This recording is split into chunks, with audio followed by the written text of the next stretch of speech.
Good afternoon, everybody, and welcome to the Weebit Q3 update, Meet the CEO conversation. My name is Ron Betchler. A number of you would know me, Executive Chair of MarketEye. I'm delighted to have Kobi Hanoch, CEO of Weebit Nano, with us today to give us an update on the company and also to go through Q&A. We have about 45 minutes allocated for this, so we'll try and keep within the time frame. If you have any questions, please put them in the Q&A. After Kobi takes us through a short presentation, I'll cover off some questions and moderate, and happy to, where possible, include your questions as part of that conversation afterwards. Kobi, welcome, and thank you for joining us today.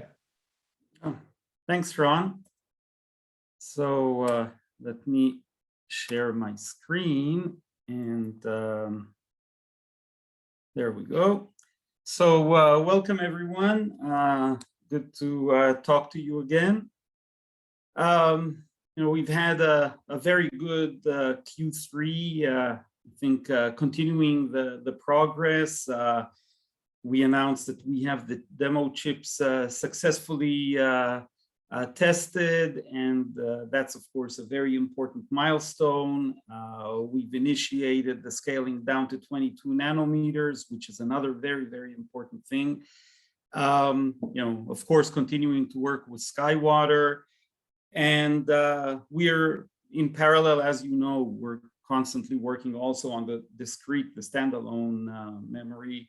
Overall, a lot of technical progress, and in parallel, really multiple discussions with additional fabs, with additional potential customers. So I'll be giving a quick update on the different activities now.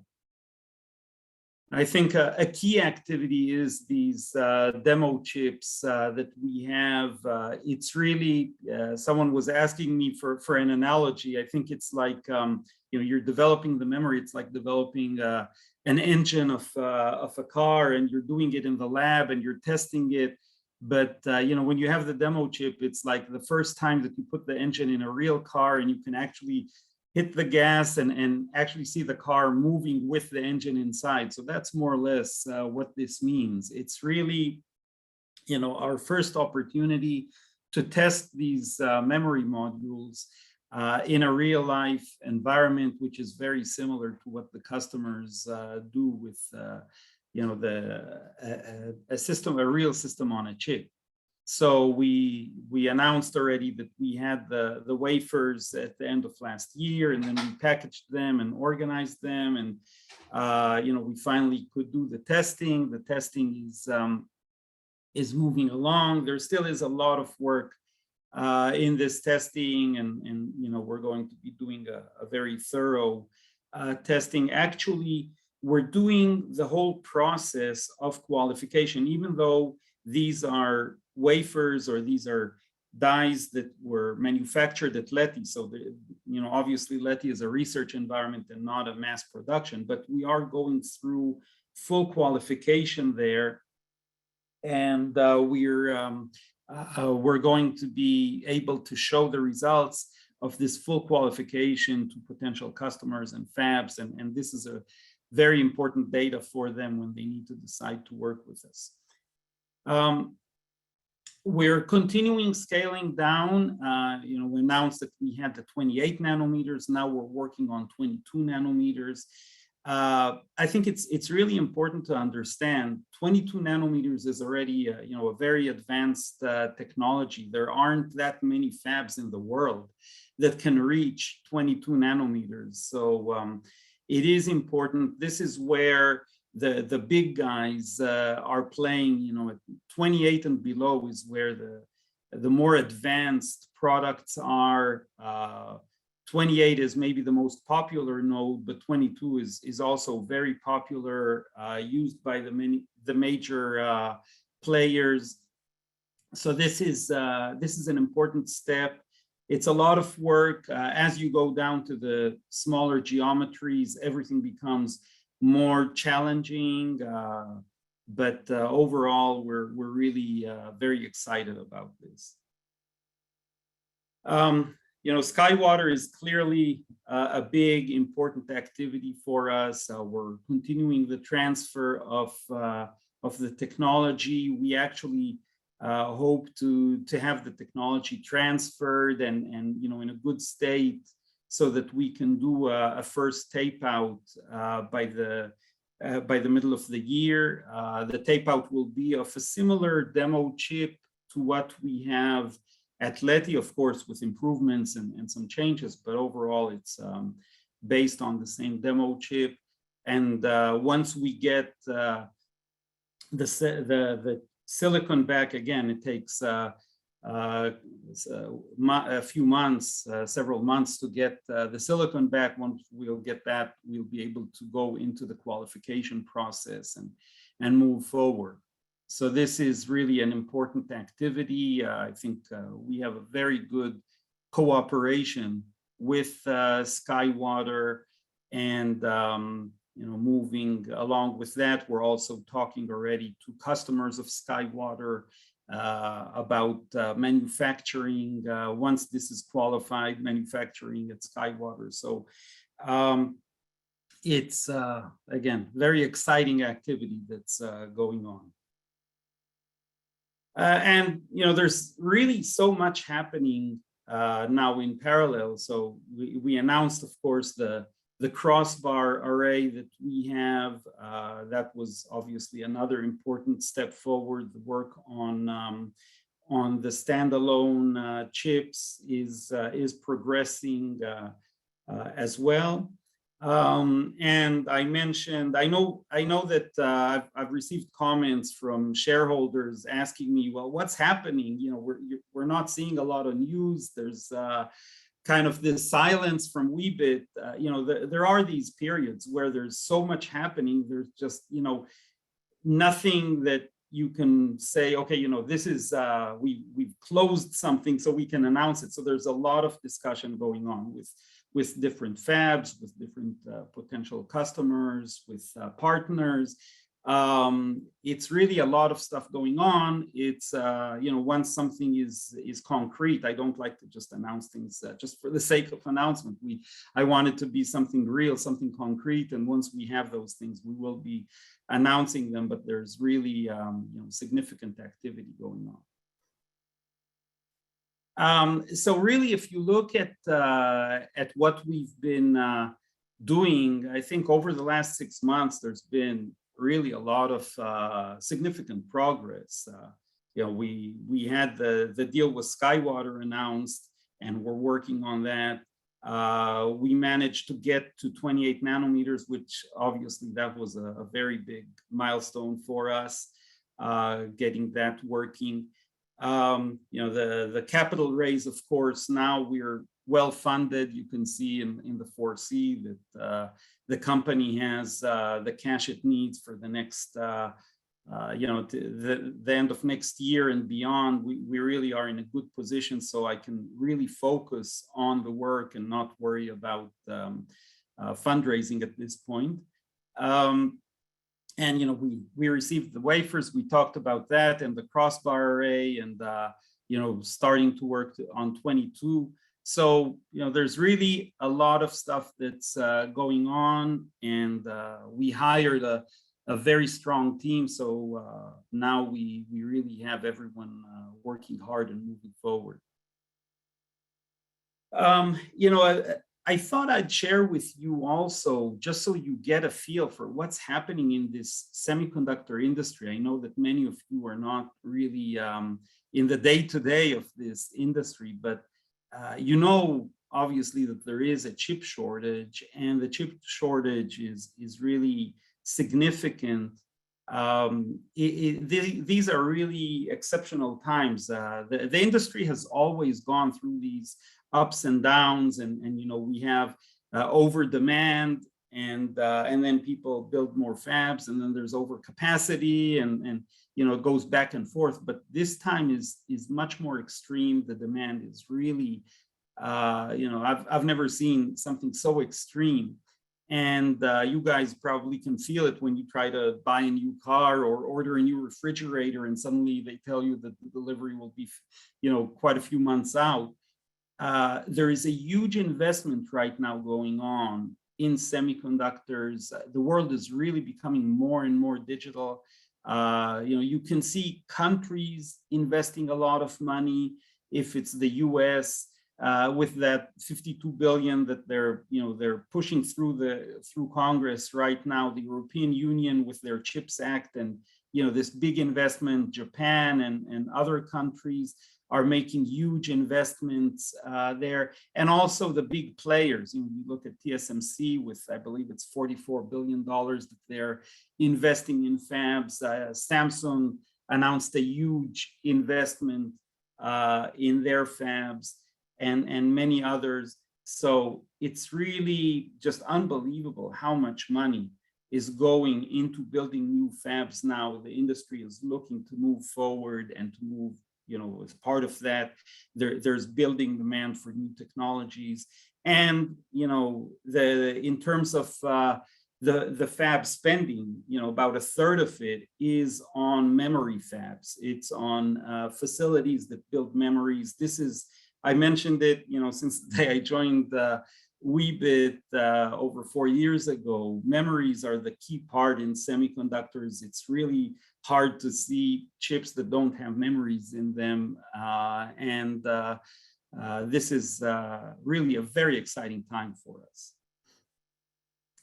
So, kind of looking forward at what's happening, we are continuing to work with Skywater. I mentioned we want to do a tape out in the middle of the year and really move into the qualification phase.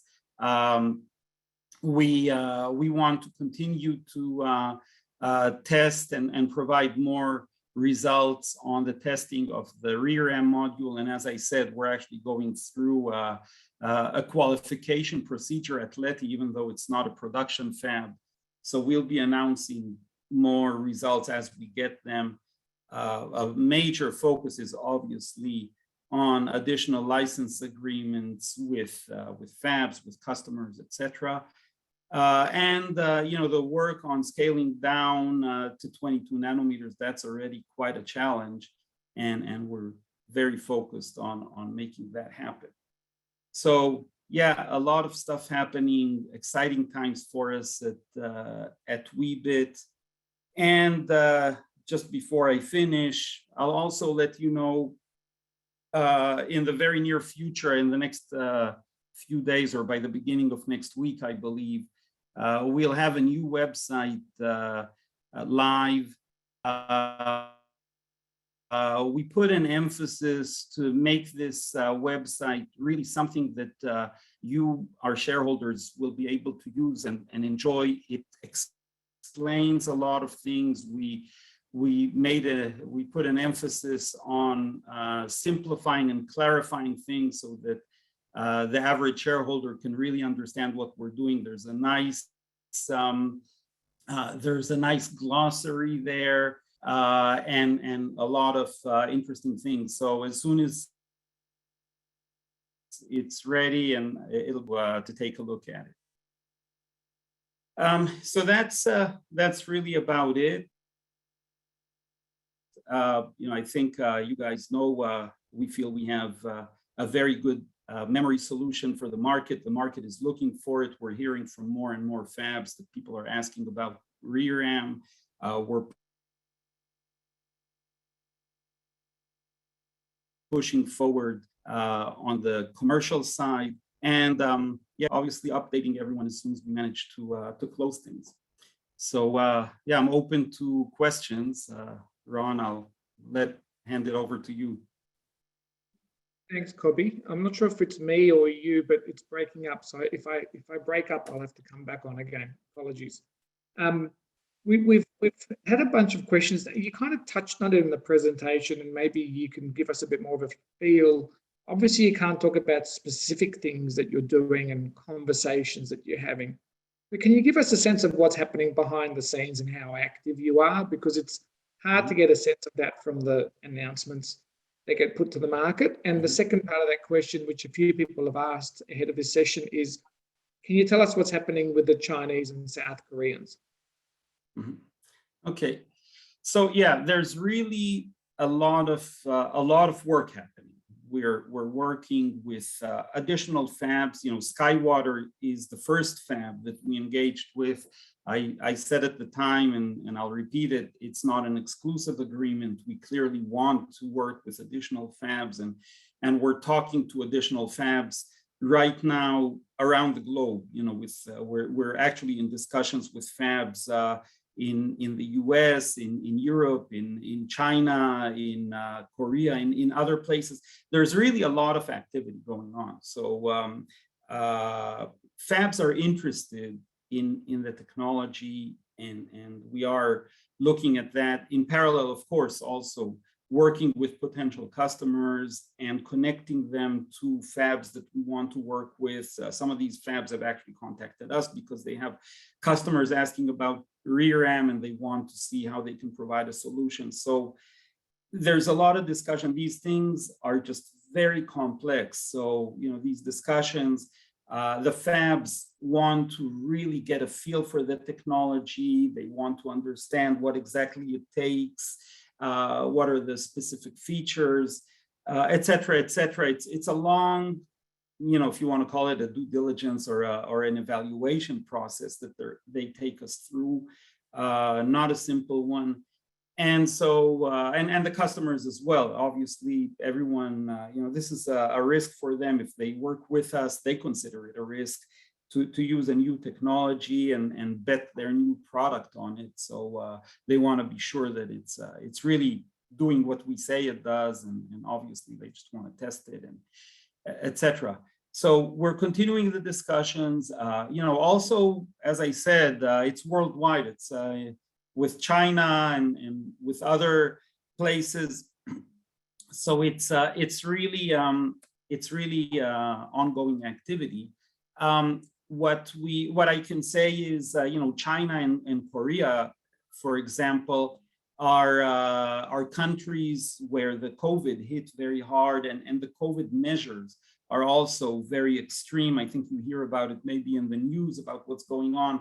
It's impossible to really travel there, and you know, all the lockdowns and stuff. So it's been challenging with them, but you know, we're working right now. As you can see, we have a big focus on the US, and especially with Skywater and so on. So there's a lot of activity going on, even if we can't travel to China and Korea. Just on Skywater and maybe fabs more generally, because you mentioned you're talking to a number of different fabs. Would you consider a fab a customer, a partner, or both? It's both, actually, because on the one hand, the fab is, you know, they license our technology. So, you know, they license our technology. There are different business models, by the way, and right now we're having these discussions with the fabs also on the business models. You know, in some cases, the fab wants to be in the front line and actually be the one who's licensing the technology to their customers. And fabs, by the way, a lot of the IP in semiconductors is licensed by the fabs and not by the IP provider. And then the fab pays the IP provider the royalties and so on. So that's one model that exists, and some fabs are talking about that. In other cases, we work directly with the customer and we bring the customer to the fab, or the customer is already engaged with the fab. And so there are different business models. For me, the fabs are, first of all, partners. They really are the people that we work with in order to give a combined solution to the customers who are designing the chips. But yeah, we will be, in one way or another, we will be also getting payments from fabs. Just maybe staying on the topic of fabs, and there's a bunch of other conversations we can have in the time allowed this afternoon. Given the issues in the Ukraine and the Russian invasion, are you finding that the fabs you're talking to are concerned about neon gas supply? Because there's been some commentary around, you know, the biggest neon gas supplies coming out of the Ukraine. Has that been an issue for the fabs? I think that right now many of them have a stock that they have, so the challenge is not something imminent. It's something that, for the next few months at least, they have the supplies that they need, and I'm sure that they're taking care of it. I haven't gone into, detailed discussions with the fabs on how they run their business and how they're covering these issues, but I know that they're all taking care of it, and I believe that the impact will not be significant. But again, I'm not the person to actually give the answer on that. And given you had the slide showing the investment in new fabs, the number of new fabs being built, given that activity, do you see there as an issue in the future around securing engineers to facilitate fab transfers of Weebit's ReRAM technology? No, I'm not concerned about that, because Weebit is very diligent. When we work with a fab, we're very diligent about what we transfer to them, and we don't give them access to everything. We give them access to what they need in order to manufacture the ReRAM. For example, and I mentioned it in the past, the memory module that we designed is a very intelligent memory module where we have patents on some of the algorithms that we use there and so on. These are things that the fab doesn't need to receive at all. So, they just need to know how to manufacture the memory. So we transfer to them what we have to. We have control. Obviously, we have the NDAs and whatever other things, but we're diligent in who we give what to, and before we actually engage in real production, we don't provide the key elements even for production. So we're very conscious of that. And you mentioned earlier that you're in discussions with multiple parties, fabs and potential customers. How are you approaching those discussions where one fab might compete with another, or one potential customer might compete with another? Are you agnostic? Or are you kind of focusing on one over another, given competitive tensions in their own markets? Well, I would say, first of all, in this industry, this is how it works. The different fabs are competing with each other, but the IP providers provide the IP to all of them. And the same thing for customers. We have a lot of customers in AI, or a lot of customers in communication, or in other domains. And, we provide the building block. They add their intelligence and their secret sauce into their chips. So we don't have an issue about working with competing customers. For example, it's very natural. They don't expect us to avoid working with their competitors. It's again, other IP providers in this industry are doing it all the time, and it's very common. Maybe if we can talk about sizes and memories and so on now. We have a question that's come in around, why is the demo chip 128 kilobit instead of 1 megabit? It's really, you can pick a number. Any size that you pick is good for some applications and less for others. In the embedded space, a megabit is already big. If you go for 128, 256, etc., those are very common, and a lot of customers, I'm hesitant to say the majority of customers, but a lot of customers are using those sizes, and so demonstrating those are more than enough. We did say that the future demo chips are going to be multi-megabit, I think, in one of the announcements. So we are already working on larger arrays for different technologies. Also, it really depends. In the 130 nanometer, the 128 or 256 kilobit are really the more common ones. You don't see very large memories there. When you go to 28, 22, that's where the memories start growing, and these are more advanced, more extreme designs, and so you need larger memories, and that's where we'll be demonstrating the megabit sizes. Maybe we can stay on the 22, 28 nanometer topic, given you've touched on it just then. with the company scaling down now to 22 nanometers, does that mean that the 28 nanometers will go anywhere as a product, or has that kind of been pushed to the side? No, not at all. Not at all. Actually, as far as I know, 28 and 130 are the two most popular nodes in the industry. So obviously, we're not going to abort 28 nanometers when it's a very, very popular node. Today, there are so many different nodes, and every customer chooses the node that they want. You have people at 180, 130, at 90, at 65, at 55, at 40, at 28, 22, 16, 14, 10, going down to 5, and now people are already talking about 3 and 2 nanometers. So each product decides on the most I guess the best commercial solution for themselves. There are pros and cons for each one of these nodes. As the smaller you get, obviously the more expensive things become and the more challenging and so on. On the other hand, you can put much more technology on a single die, and you get the benefits of a more advanced technology. So, in some industries, like sensors or IoT, in many cases, 130 is fine. It's much less expensive. You can be much more competitive in terms of pricing and sell massive amounts of units at very low price, and you make your revenues off of the sheer numbers that you sell.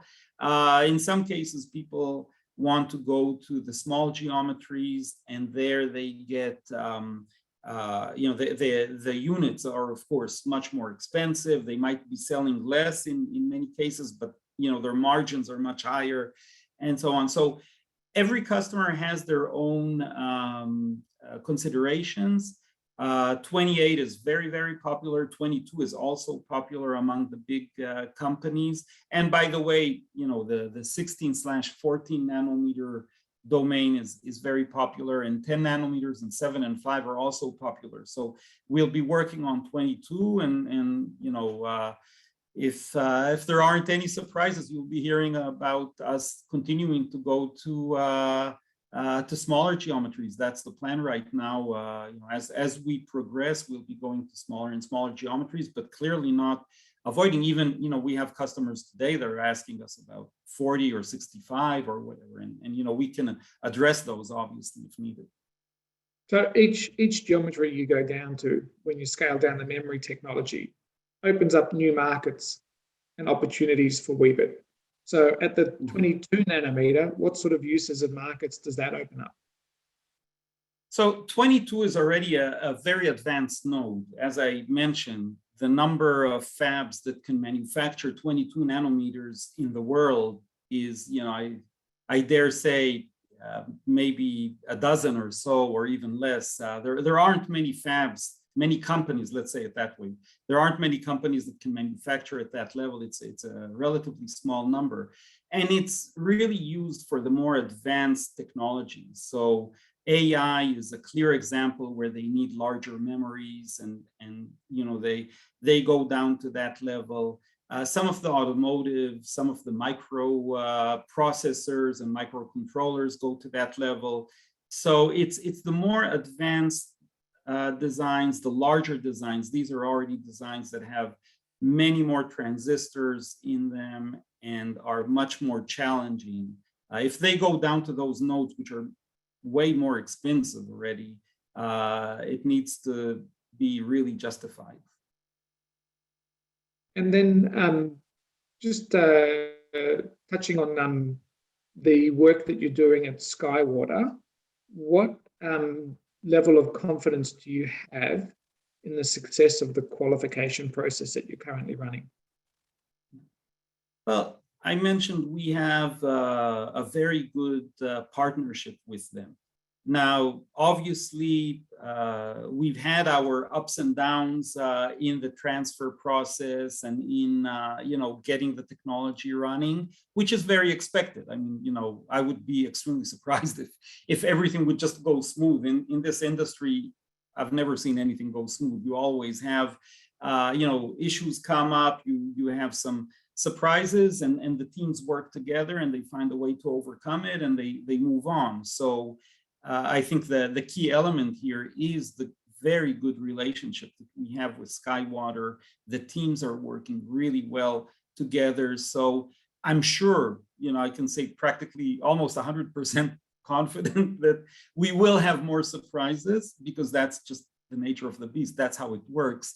But I'm also sure that the two teams will work together and will find ways to overcome them, and we'll make this thing work. So, it's a lot of hard work, but at the end of the day, we will get this thing working.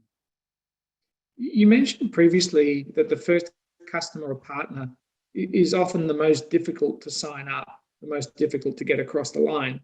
Is that also the same with qualification? And that as you sign up more fabs, the qualification process, will that be similar for each one, or will that start to improve and become more efficient as you sign up more fabs? Qualification is a big challenge every time, and there are some things that just take a lot of time. I mean, you need to transfer the technology first of all to the new fab, and yes, we will become more experienced at it, and the technology will become more agile, and so it might take a little bit less time to transfer. It also really depends where you transfer to. If we transfer to another FDSOI, it'll be easier. If we try to transfer to a FinFET technology, that's going to be still a bigger challenge. So it really depends which fab, what node, etc. We will become more experienced at it, and the technology will be maturing as we go. The qualification process, again, first of all, you need to tape out, and you need to wait those several months until you get the silicon back. Turnaround time in the silicon industry is, it is what it is. Sometimes you can accelerate it a little bit, but it does take that time. And then you need to go through the tedious testing. You need to go and test a massive amount of dies and all of those things. So I guess I can say, yes, it might be somewhat shorter, and it really depends which technology specifically we're talking about, but it will still take time. It's not something that shrinks down to weeks or a couple of months. We've had just maybe one last question on 22 nanometer. We've had a few people ask or make the comment that it seems that only the big players have the 22 nanometer technology. Does that mean that you're targeting tier 1 fabs now? Well, if only a few fabs in the world can do 22, people can start doing their guessing and extrapolation. I can't mention names right now, but we are talking to bigger and more significant fabs now. Yeah.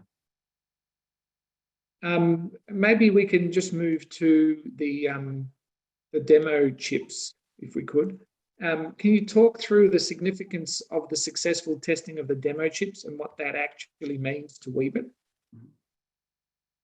Yeah, so I think I mentioned, the demo chip, what's really important there is that we went the extra mile. We didn't just manufacture chips that have the memory array with the memory module. We could have done that, and by the way, many memory providers, that's all they do. They just test the memory with their memory module, and they see that everything works and they're happy, and that's it.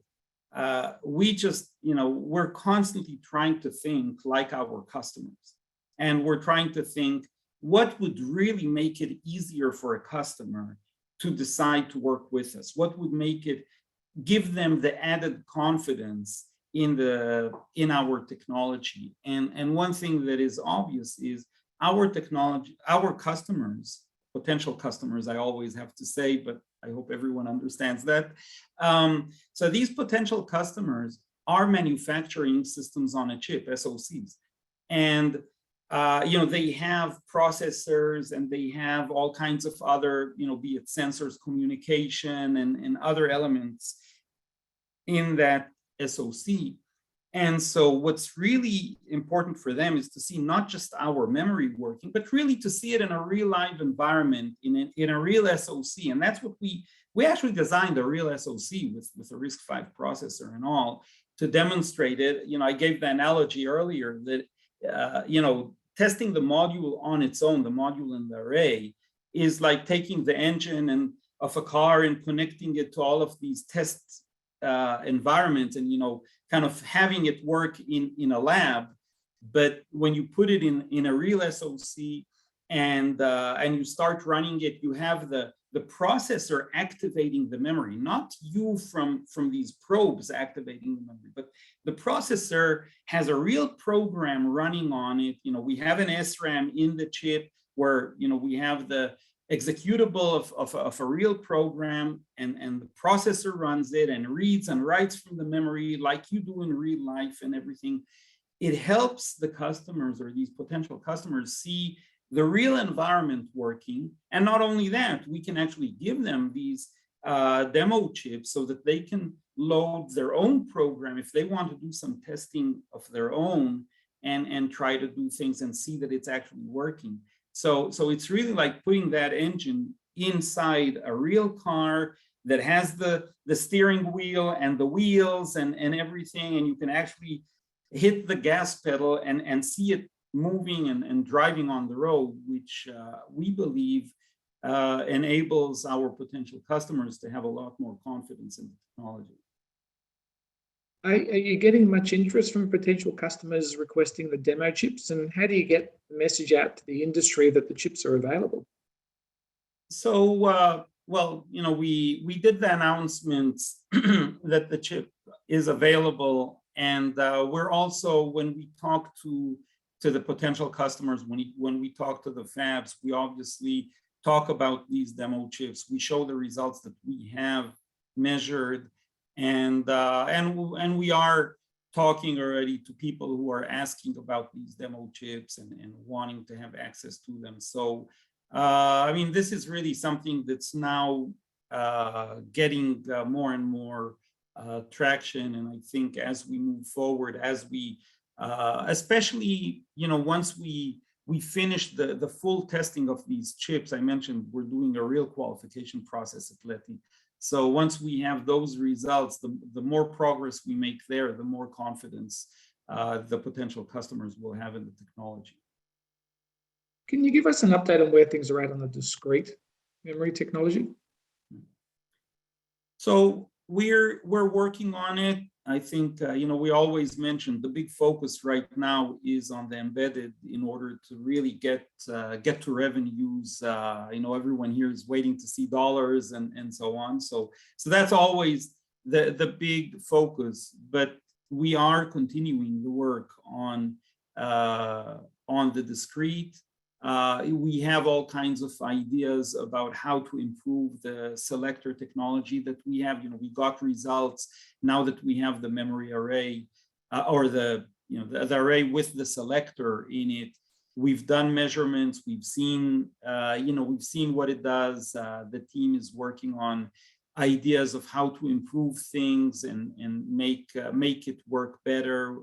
So yeah, it's continuing work, and it's a longer term activity. This is really something that still requires quite a bit of R&D before we can actually get it to a production fab. Have you thought about, whilst it is longer term, have you thought about what the business model will be? Will it be selling IP or licensing IP to manufacturers, or will it be designing your own SDDs and others to sell directly to data centers? It's a little far out, so we don't have to make that decision right now. And normally we'll react also to the market. Clearly, selling our own memory chips is something that is a real potential, and we like the idea. So that's something that right now I think is a very normal path for us. But if one of the big fabs wants to license the technology and manufacture those chips on their own, we're clearly open to it. Anything that makes commercial sense, I'm open to it. So it's too early to decide. I don't think there's any need for us to commit to ourselves or to anyone on the path that we'll take. We've just got a few minutes left. I know there's a whole lot of questions we still haven't been able to ask, but I do want to just touch on a little bit around the competitive environment and the technology itself. There are some newer investors or people who aren't invested yet in Weebit on this call. Can you just talk through what the general use cases are for Weebit's technology and how you see the two markets, embedded and discrete, going forward? So the demand for memory is constantly growing and at a very rapid pace. The demand. Let's start off with the fact, and I showed the slide about the semiconductors and how many fabs are being built now and all of that. And I think, if anyone has been following a little bit the semiconductor news, you can see that Intel now is seriously trying to push into the foundry business and providing services to external customers, not just to its own designs. So the demand for semiconductors is just crazy. Semiconductors, a key part, and I mentioned in that slide, about 1/3 of the investment is going into memory technology and memory manufacturing, etc. The demand for memory is just insane. It's crazy. It's you need memory for everything. The amounts of memory that AI requires. I mean, AI applications will use whatever you give them, and if you give them even more than that, they'll use that as well. So it's really huge demand, and especially when you go below 40 nanometers and flash technology, the older technology, can't really scale down to the smaller geometries. 28. Some people are trying to push flash to 28. It's not really feasible. Below that, it's completely not feasible. So the demand is big, and customers are looking for a good solution. So in that sense, we're feeling very good. In the embedded space, we're seeing, obviously there is competition. There are a few other companies that are trying to provide ReRAM. We feel very confident that we're, right there at the front line of this race. In the discrete market, that's where right now there isn't. I don't see a strong competitive solution yet. 3D NAND, they've been investing so many tens of billions of dollars in there that right now they're still holding well. There's in the NOR flash, you're starting to see the strong competition because they can't go three-dimensional and so on. So but I'm feeling very good. The big competitors that we have actually, more or less, they're not completely gone, but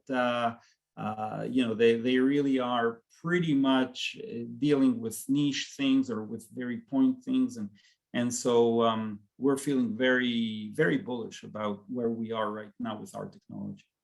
Can you quickly talk through some use cases for Weebit's technology? So it's non-volatile memories are used everywhere. You need, I mentioned AI that needs to hold a lot of data, a lot of coefficients, the core, the firmware, the software code that needs to run. There are a lot of things that AI needs non-volatile memory for. You look at selectors or IoT, there's always the need, if it's for having that code to load from as quickly as possible, You want to have it in a non-volatile memory. I remind you that the key point here is this is a memory that retains the value even when the power is off, so that when you turn the power on, you need to load the executable of the program from a non-volatile memory of some sort, and ReRAM is a great option because it can be embedded inside the chip if you want to really ramp up very quickly, load it very quickly, but even if it's external. So all applications need that really, and then having coefficients inside and embedded in the chip so that the different algorithms can reach them. Weebit's technology specifically, we've shown right now, it's still in the simulations and in measurements in the lab, that we can go up to very high temperatures, even 150, 175 degrees centigrade, which is really important for automotive. So that's one of the domains where many of the competitors are not managing to reach the levels that are required, and we believe we can address them very well. So automotive for us will be a very important market. It's a very challenging market, by the way, because automotive, you're talking about human lives there. So the regulation is really harsh. You need to go through very thorough testing. It's a long process, but once you're in there, you're in. And it's a huge market, as you guys know, autonomous vehicles and everything. The newer cars have, getting close to 1,000 components already in them, and each one of them practically needs non-volatile memory in it. So there's a huge potential in many different domains, and I didn't even touch medical and others. Kobi, we've gone over time, and I apologize. We've had lots of questions in today, and we've only been able to ask and cover off some of them. Thank you for your time. Thank you to everybody for participating today. If we haven't been able to ask your question, and if you'd like us to come back to you, please email me, ron.bachelor@marketeye.com.au or eric.hewitt@marketeye.com.au, and we're happy to continue the conversation. Separately, Kobi, thank you very much. I know it's early in Tel Aviv at the moment, but thank you for running through the quarterly update and giving us a more broader conversation about what's been going on at Weebit and where the technology is at. Thank you very much. Thanks, Ron, and thank you all the shareholders for your confidence in Weebit, and I appreciate your support. Have a nice evening, everybody. Have a good day, Kobi. Bye. Have a good day. Bye-bye.